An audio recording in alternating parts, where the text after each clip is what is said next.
नमस्कार, ये आकाशवाणी है। अभी आप रैनोमी से समाचार सुनेंगे।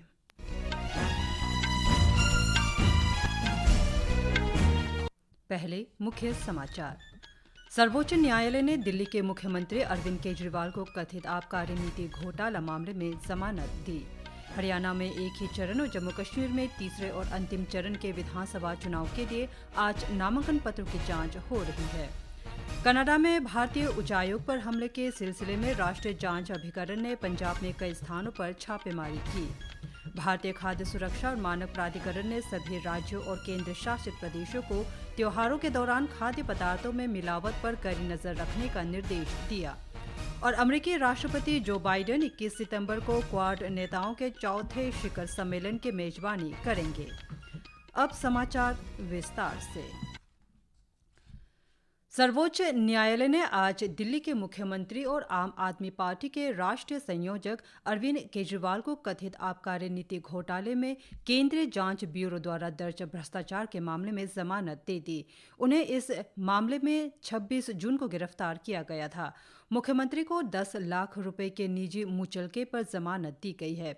शीर्ष अदालत ने उनकी जमानत पर रिहाई के लिए कुछ शर्तें लगाते हुए कहा है कि श्री केजरीवाल कथित घोटाले से जुड़े मामले पर सार्वजनिक रूप से कोई टिप्पणी नहीं कर सकेंगे। उन्हें ट्रायल कोर्ट के समक्ष सभी सुनवाई के दौरान उपस्थित रहना होगा जब तक इस बारे में कोई छूट नहीं मिल जाती। भारतीय जनता पार्टी ने आज कहा कि मुख्यमंत्री अरविंद केजरीवाल को सर्वोच्च न्यायालय से मिली सशर्त जमानत ने उनका असली चेहरा बेनकाब कर दिया है। नई दिल्ली में संवाददाताओं से बातचीत में पार्टी प्रवक्ता गौरव भाटिया ने कहा कि श्री केजरीवाल की दलील थी कि उनकी गिरफ्तारी अवैध है, लेकिन शीर्ष अदालत ने इन दलीलों को खारिज कर दिया है। श्री भाटिया ने कहा कि आम आदमी पार्टी को जवाब देना चाहिए कि मुख्यमंत्री इस्तीफा क्यों नहीं दे रहे हैं। उधर आम आदमी पार्टी के वरिष्ठ नेता मनीष सिसोदिया ने कहा कि शीर्ष न्यायालय का फैसला सिर्फ श्री केजरीवाल के हक में ही नहीं है, बल्कि ये देश के लोगों के लिए एक आश्वासन भी है कि संविधान उनके हितों का रक्षक है। हरियाणा में एक ही चरण और जम्मू कश्मीर में तीसरे और अंतिम चरण के विधानसभा चुनाव के लिए आज नामांकन पत्रों की जांच की जा रही है। नामांकन दाखिल करने का कल आखिरी दिन था। हरियाणा में इस महीने की 16 तारीख तक नाम वापस लिए जा सकते हैं। राज्य के 90 सदस्यीय विधानसभा के लिए 5 अक्टूबर को मतदान होगा। जम्मू कश्मीर में तीसरे और अंतिम चरण के लिए कुल 483 उम्मीदवारों ने पर्चा भरा है। नाम वापस लेने की आखिरी तारीख 17 सितंबर है। तीसरे चरण में 40 विधानसभा क्षेत्रों में 1 अक्टूबर को वोट डाले जाएंगे। केंद्र शासित प्रदेश में पहले चरण का मतदान 18 सितंबर को और दूसरे चरण का मतदान 25 सितंबर को होगा। दोनों राज्यों में मतगणना 8 अक्टूबर को होगी। राष्ट्रीय जांच अभिकरण ने कनाडा में भारतीय उच्चायोग पर खालिस्तान समर्थकों के कथित हमले की जांच के सिलसिले में आज पंजाब में कई स्थानों पर छापे मारे। इस दौरान मोगा, अमृतसर, गुरदासपुर और जालंधर में कई ठिकानों की तलाशी ली गई। जांच एजेंसी ने पिछले साल ओटावा में भारतीय उच्चायोग के बाहर खालिस्तानी समर्थकों के विरोध प्रदर्शन का मामला दर्ज किया था। भारतीय खाद्य सुरक्षा और मानक प्राधिकरण ने सभी राज्यों और केंद्र शासित प्रदेशों को त्योहारों के दौरान मिलावटी मिठाई और दुग्ध उत्पाद बनाने और बेचने वालों पर कड़ी नजर रखने का आदेश दिया है। प्राधिकरण ने अपने आदेश में ये भी कहा है कि इन गतिविधियों पर नजर रखने के लिए समय समय पर औचक जांच भी की जानी चाहिए।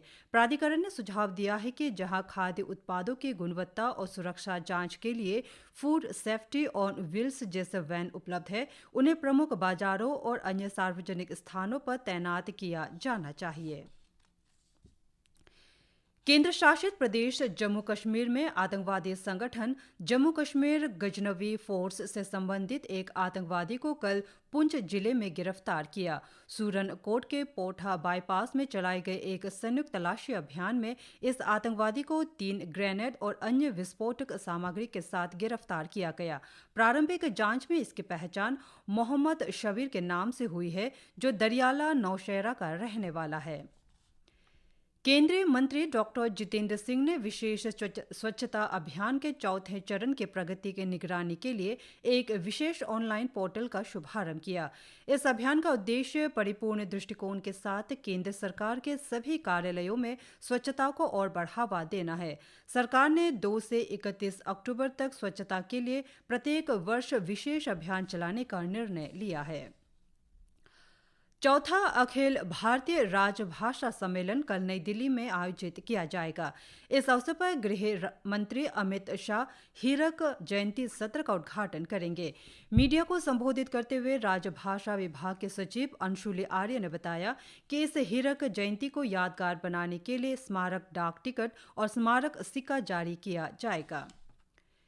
केंद्रीय भारी उद्योग और इस्पात मंत्री H.D. कुमारस्वामी ने कहा है कि हाल ही में स्वीकृत प्रधानमंत्री ई बस सेवा योजना के तहत वित्त वर्ष 2024 और 25 से वित्त वर्ष 2028 और 29 तक 38,000 से अधिक इलेक्ट्रिक बसें चलाई जाएंगी। श्री कुमारस्वामी ने संवाददाताओं को ये जानकारी देते हुए बताया कि प्रधानमंत्री नरेंद्र मोदी की अध्यक्षता में केंद्रीय मंत्रिमंडल ने सार्वजनिक परिवहन प्राधिकरण द्वारा ई बसों की खरीद और संचालन की योजना को मंजूरी दे दी है। प्रधानमंत्री नरेंद्र मोदी ने नागर विमानन पर दिल्ली घोषणा पत्र को अपनाने की घोषणा की है। यह घोषणा पत्र कल नई दिल्ली में दूसरे एशिया प्रशांत मंत्री स्तरीय सम्मेलन के समापन पर एक मत से अपनाया गया है। यह घोषणा पत्र एशिया प्रशांत क्षेत्र के नागर विमानन क्षेत्र में क्षेत्रीय सहयोग, उभरती चुनौतियों से निपटने और सतत विकास को बढ़ावा देने पर केंद्रित एक व्यापक रूपरेखा है। इस सम्मेलन को संबोधित करते हुए प्रधानमंत्री नरेंद्र मोदी ने कहा कि इस दशक की समाप्ति तक भारत एक अग्रणी विमानन केंद्र बनने की दिशा में आगे बढ़ रहा है। आने वाले वर्षों में भारत विश्व के अत्यधिक संपर्क वाले क्षेत्रों में से एक होगा। श्री मोदी ने कहा कि भारत आज वैश्विक नागर विमानन पारिस्थितिकी तंत्र का एक सशक्त स्तंभ है। भारत में नागर विमानन क्षेत्र का विकास अभूतपूर्व तरीके से हो रहा है। उन्होंने कहा कि पिछले 10 वर्षों में भारत में हवाई अड्डों की संख्या दोगुनी हो चुकी है। देश अब विमानन समावेशी बन चुका है। प्रधानमंत्री ने कहा कि छोटे शहरों और नगरों में रहने वाले निम्न मध्यम वर्ग और मध्यम वर्ग के लोग भी हवाई यात्रा कर रहे हैं, जबकि पहले ज्यादातर बड़े शहरों के लोग हवाई यात्रा करते थे। मौसम विभाग ने देश के उत्तर पश्चिमी क्षेत्र में कई स्थानों पर तेज बारिश का ऑरेंज और येलो अलर्ट जारी किया है। विभाग के अनुसार उत्तर प्रदेश, हिमाचल प्रदेश, हरियाणा, चंडीगढ़, दिल्ली, उत्तराखंड और राजस्थान में आज मूसलाधार बारिश हो सकती है। आकाशवाणी से बात करते हुए विभाग के वरिष्ठ वैज्ञानिक सोमा सेन ने कहा कि बंगाल की खाड़ी के उत्तर पूर्वी हिस्से में हवा के कम दबाव का क्षेत्र बन गया है, जिससे कल तक पश्चिम बंगाल के गंगेय क्षेत्र और ओडिशा में तेज से अत्यधिक तेज वर्षा होने की संभावना है। ग्रेटर नोएडा के India expo centre and mart में आयोजित सेमिकॉन इंडिया 2024 का आज आखिरी दिन है। 3 दिवसीय इस सम्मेलन का उद्घाटन बुधवार को प्रधानमंत्री नरेंद्र मोदी ने किया था। आकाशवाणी से बातचीत में सेमिकॉन के मुख्य कार्यकारी अधिकारी अजित मनोचा ने कहा कि सेमिकॉन इंडिया किसी भी देश में आयोजित सबसे सफल और सबसे बड़ा आयोजन है। सिंगापुर की कंपनी कोहो यंग टेक्नोलॉजी के अधिकारी थॉमस लाउ ने कहा कि सेमिकॉन इंडिया से उन्हें बहुत फायदा हुआ। ACES के विक्रांत गुप्ता ने कहा कि अब सेमिकॉन इंडिया जैसे आयोजनों से सेमीकंडक्टरों के विनिर्माण का एक नया पारिस्थितिकी तंत्र विकसित हो रहा है, जो सबके लिए फायदेमंद होगा। अमेरिकी राष्ट्रपति जो बाइडेन इस महीने की 21 तारीख को डेलावेयर में क्वाड नेताओं के चौथे शिखर सम्मेलन की मेजबानी करेंगे। वो प्रधानमंत्री नरेंद्र मोदी के साथ साथ अन्य नेताओं का स्वागत करने के लिए उत्सुक है।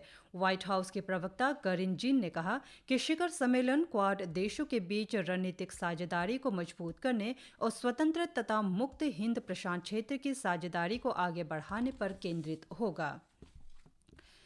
पेरिस ओलंपिक के रजत पदक विजेता भाला फेंक खिलाड़ी नीरज चोपड़ा और स्टीपल चेज धावक अविनाश साबले आज से बेल्जियम के ब्रुसेल्स में शुरू होने वाले 2024 डायमंड लीग फाइनल में भारत का प्रतिनिधित्व करेंगे। आज रात भारतीय स्टीपल चेज धावक Avinash Sable diamond league final में अपनी पहली दौड़ लगाएंगे। वर्तमान में 14वें स्थान पर मौजूद साबले इथियोपिया के सैमुअल फायर वू और गेटनेट वाले तथा केन्या के अमोस सेरेम और अब्राहम किवी वोट के साथ प्रतिस्पर्धा करेंगे। प्रधानमंत्री नरेंद्र मोदी ने पेरिस में हाल में संपन्न पैरालंपिक खेलों में भारत का प्रतिनिधित्व करने वाले खिलाड़ियों के साथ मुलाकात की। इसी के साथ समाचार बुलेटिन समाप्त हुए। नमस्कार।